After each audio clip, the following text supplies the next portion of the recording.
What do you think about making this record, Mike? Well,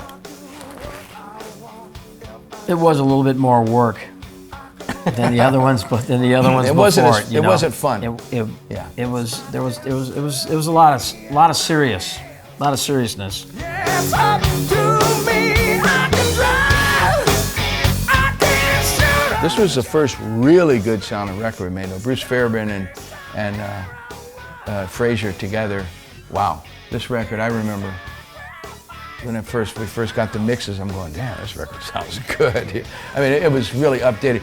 You know, it didn't have that Van Halen sound like the early stuff, like 5150, you know, Yeah, there was a bit that of a sound was change gone with on this record. Eddie changed his guitar sound a lot. The bass was definitely just a great, perfect bass sound. It was just big and fat. A little more generic. Drums sounded great, but the same thing. It could have been Aerosmith, could have been anybody else if Fairbairn and Fraser were producing at that time. But you know, we had the identity because the band, everybody in the band has their own identity, but it didn't have that Don Landy identity where he captured just exactly who you are, man. You know, you could. Yeah. But a lot of it was mixed and stuff in Canada, over at. Yeah. Oh, I got a good story for that. Yeah. Oh, do you? Yeah. Yeah. Well, you know what? Yeah, I know. I think I know the story, Sam. But look at 4 pissed off. Look at 4 pissed off people. You know, it's so crazy because to go into the studio and not want to be there, it's just for me it was tough. But so Bruce Fairbairn felt the tension between Ed and me and Mike and Ed. You know, Mike would put a bass part down and Ed would go in there and listen to it like fucking like this. Kind of under a microscope, you know. And wait, go back. And Bruce would go, "There's nothing wrong with that note.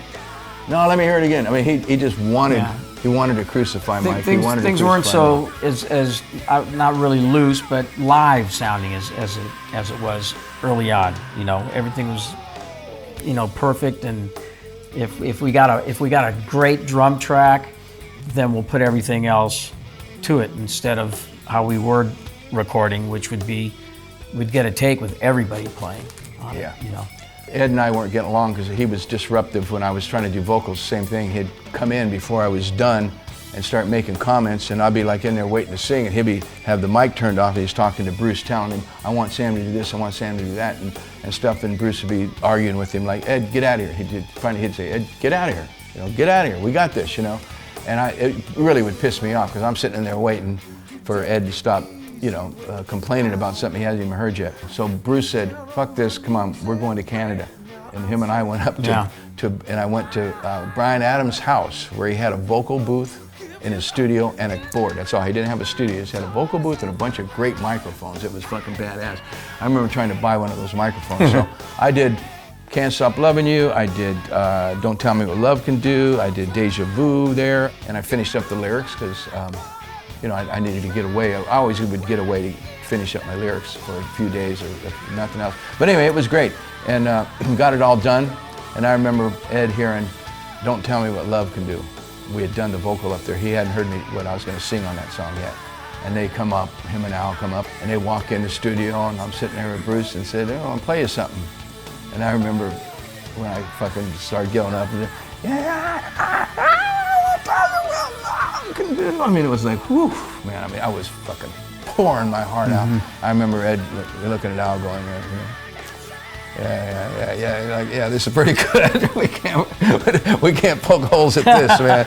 And I was sitting there, man, I was waiting. I was fucking having my gun cocked under the counter. I was gonna pull it out and say, "I'll kill you, motherfucker." No, it was good.